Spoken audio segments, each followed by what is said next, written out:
ये तुम जितना ज्यादा पियोगे वो उतना ही तेज भागेगा। इस तरह की बातें करके आप मुझे अपने जाल में फंसाना चाहते हो? मैं किसी को अपने जाल में नहीं फंसा रहा, लोग तो खुद जाल में फंस जाते हैं। आज के समय में स्ट्रेस एक कैंसर है और सोसाइटी इससे ग्रस्त है। बेकार में आप सोसाइटी पर इल्जाम मत लगाइए, सब लोग बहुत ही खुश है एक आपको छोड़कर। अच्छा तो सुनो, किसी एक के बारे में बात करते हैं। सबको ज्यादा से ज्यादा धन चाहिए, सब लालची हैं। अल्कोहल, स्मोक, ट्रैफिक, रात भर जागकर वो अपने लैपटॉप पर काम करते रहते हैं। इतनी गर्मी होती है कि उन पे अंडा फोड़ो ऑमलेट बन जाएगा। फिर वो काम से घर आते हैं और आते फ्लैट होकर सो जाते हैं। फिर उनकी पत्नी धीरे धीरे क्रोधित होने लगती है और फिर उनकी टोटल फैमिली लाइफ बर्बाद होने लगती है।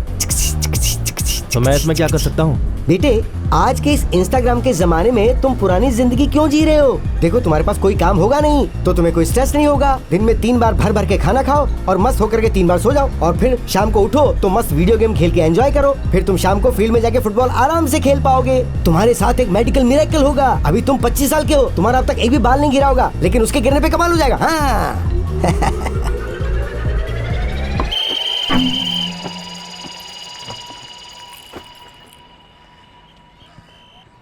मान लीजिए ये करने के लिए मैं तैयार हो जाऊं। तैयार हो गए। सिर्फ ऐसे ही कह रहा हूँ। ऐसे ही कह रहे हो? हाँ? क्या गारंटी है कि वो काम करेगा?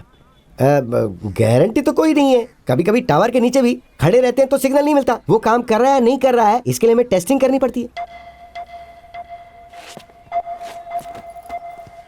आप मुझे इम्पोर्टेंट कह रहे हैं? ना, मैंने ऐसा कब कहा? मैंने तो तुम्हें कोऑपरेट करने के लिए कहा और बस जा रहा हूँ। वाह।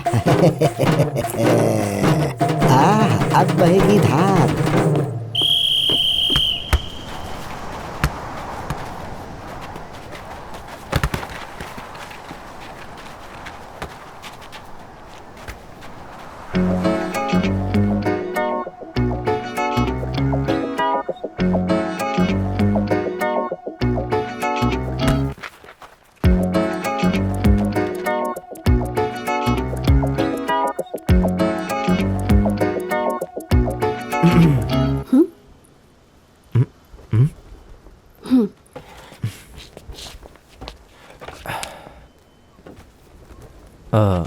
तुम मुझे फॉलो कर रही हो क्या?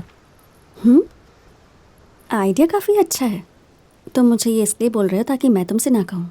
हेलो, मैं बचपन से यहीं खेलता हूँ। मैं यहाँ पिछले 2 सालों से आ रही हूँ। अच्छा, ऐसी बात है। तुमने तो कहा था कि तुम एक रेगुलर कस्टमर हो और आज कह रही हो कि तुम यहाँ 2 साल से आ रही हो। हम दोनों इतने करीब रहते हैं, पता नहीं फिर भी टकराए कैसे नहीं। उस दिन मैंने तुम्हें देखा कि तुम ऑफिस में अकेली थी, थिएटर में भी अकेली, और अब यहाँ भी। कहीं ऐसा तो नहीं कि तुम्हें अकेले रहना पसंद है? तुम अकेली ही हो ना? कि अकेले रहना मुझे पसंद है, लेकिन मैं जहाँ काम करती हूँ, थिएटर में मूवी देखूँ या फिर कैफे में बैठकर बुक पढूं, तुम मुझे अकेला नहीं छोड़ते।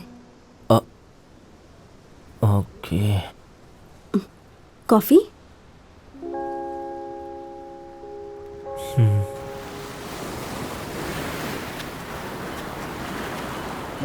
So, what do you do? मैं फुटबॉल प्लेयर हूँ। I mean, काम क्या करते हो? हाँ, फुटबॉल खेलना ही मेरा काम है। ओह, मैं ना बचपन से ही एक अच्छा फुटबॉल प्लेयर हुई उसी, और स्पोर्ट्स कोटे के थ्रू हाई स्कूल और कॉलेज में एडमिशन लिया। यहाँ तक कि जॉब भी स्पोर्ट्स कोटे से अप्लाई किया। नाइस। जल्दी जॉब मिल जाएगी। आपकी तरह कोई फैंसी जोनल हेड का जॉब तो नहीं मिलेगा, पर कोई बात नहीं, मेरा स्पोर्ट्स कोटा जिंदाबाद। आई एग्री, पर मेरे स्कूल में स्पोर्ट्स वालों को स्पेशल ट्रीटमेंट मिलती थी। I felt jealous. कौन सा स्कूल? Saint Joseph convent. मैं born and brought up Coorg में हुई। कॉलेज के लिए मैं चेन्नई आई, फिर यहाँ से वापस जाने का मेरा मन नहीं किया। मन करता भी कैसे, चेन्नई है इतना अच्छा। हे, हे, हे छोटू, वहां से हटो, हटो। यहाँ क्या कर रहे हो? तुम्हारे मॉम डैड कहाँ है? उधर। सर मैं अभी बीच पे आया हूँ, घर जाऊंगा तो ये काम कर दूंगा।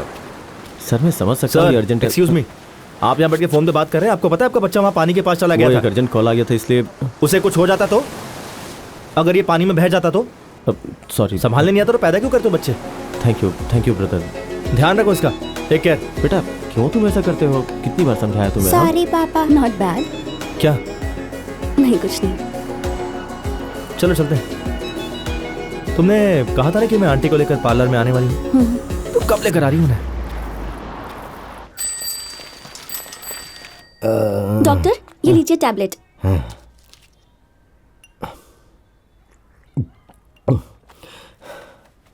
सिर दर्द ठीक हुआ ना? अभी तो तुमने दवा दी है। एडवर्टाइजमेंट में तो जल्दी ठीक हो जाता है। अच्छा चलिए एमआरआई स्कैन करके देखते हैं। सारे प्राइवेट हॉस्पिटल करप्ट हो चुके हैं, तुम जाओ यहाँ से। कभी मेरी बात नहीं सुनते। डॉक्टर, कम से कम आज तो सुन लेते। मुझे नहीं पता तुमने उसमें ऐसा क्या देखा, लेकिन ऐसा कुछ दिन और चलता रहा तो तुम पागल हो जाओगे, पक्का है। डॉक्टर, वो आपकी तरफ ध्यान भी नहीं देता। कोई और ऑप्शन क्यों नहीं ट्राई करते? उसमें कोई तो स्पेशल बात है लता। मेरी अंतरात्मा कह रही है कि वो मुझे तब तक भाव नहीं देगा जब तक मैं उसको ये ना समझाऊं कि मैं भी उसके पीछे उसी रफ्तार से लगा हुआ हूं, वो भी बिना स्ट्रेस लिए। ये जिंदगी बदल सकता है, मिल गया आइडिया। मुझे तो लगा था कि डॉक्टर सीरियस होते हैं, लेकिन आप तो बड़े मजाकिया हैं। आओ प्रभु आओ। प्रभु, तुम डॉक्टर के साथ बिजनेस कर रहे हो, ये हमें क्यों नहीं बताया? बोलो बेटा। हाँ बेटा, इस काम में कुछ भी गलत नहीं है। लोगों के जीवन में खुशियाँ लाना कोई बुरी बात थोड़ी है। वो क्या है ना बनती, मैंने इसे अपने पर्सनल ट्रेनर के तौर पर कुछ वीआईपी कस्टमर्स के लिए हायर किया है। हर कोई इसकी तरह नेचुरली फिट तो हो नहीं सकता है ना। वो लोग बताने में अनकंफर्टेबल महसूस करते हैं कि फिट रहने के लिए एक्सरसाइज करना कितना जरूरी है, और कस्टमर की गोपनीयता बनाए रखने के लिए ये बात हम हर किसी से शेयर नहीं कर सकते हैं ना। देखा, डॉक्टर ने सब कुछ खुद ही बता दिया। डॉक्टर यहाँ आएंगे, कुछ बात करनी है। जो कहना है सबके सामने कह डालो ना। ऊपर आइए ना प्लीज, कुछ अर्जेंट बात है। ऊपर बिजनेस हाँ, के सिलसिले जाइए में कुछ जाइए बात करना चाहता है। हाँ जाइए ना। बात करके मजा आया मैडम। आप अभूतपूर्व सुंदर हैं, इतनी उम्र में भी कितनी फिट हैं। जाइए। ये डॉक्टर एक आम इंसान की तरह प्रभु बहुत प्रभु, अच्छी इंसान है। मैं तुम्हारे घर तक आ चुका हूँ। तुम्हारे हृदय में मेरे लिए कोई जगह है? क्या कर रहे थे आप? मेरा पीछा करते करते मेरे घर तक आ गए। मेरी माँ और दादी को भी बता दिया। क्या हो गया है? आपको ये सब करने में शर्म नहीं आती? आप सच में डॉक्टर ही हो या कोई और दूसरा काम भी करते हो? हे जबान को लगाम दो, तुम ओवर रिएक्ट कर रहे हो। तुम्हें पता है मैं लंदन रिटर्न FRCS हूँ और बताया था कि सब कुछ लीगल होगा। इसमें नया कुछ भी नहीं है। ये सारी परंपराएं प्राचीन काल से चली आ रही हैं। तुमने पढ़ाई नहीं की क्या? हाँ, नहीं मैंने नहीं पढ़ा। उस जमाने में जब किसी के घर बच्चा नहीं होता था ना, तो कोई ऋषि मुनि महर्षि घर में आकर तथास्तु कह के हाथ उठा देते थे और उसके बाद वो बच्चा प्रकट हो जाता था। ये प्रथा हमारे यहाँ प्राचीन काल से चल रही है, लेकिन अंग्रेजों ने यहाँ आकर हमें इस बात पे कन्विंस कर दिया कि ये सब कुछ भी नहीं है, बस एक मिथ है, और उन लोगों ने इसका बिजनेस शुरू कर दिया। और मैं भी तुम्हें इस बिजनेस में एक अपॉर्चुनिटी दे रहा हूँ। अब तुम्हें जो भी करना है वो सीधा मेरे मुंह पे बात करो ना। मुझे नहीं बात करनी।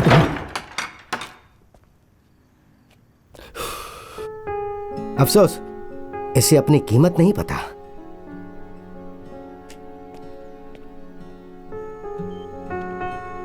जब से उसकी मल्टीपल ऑर्गन फेल हो गई थी, तब से वो सपोर्ट सिस्टम के सहारे ही जी रही थी।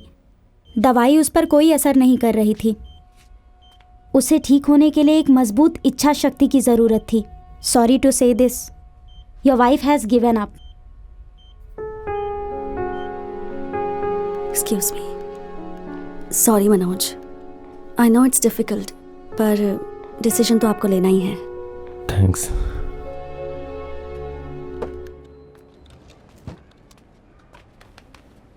Seat down. सर बैठिए sir. No, sit sit sit. Sir, हाँ, आपकी वाइफ कैसी है अभी? मैं 2 मिनट में आया।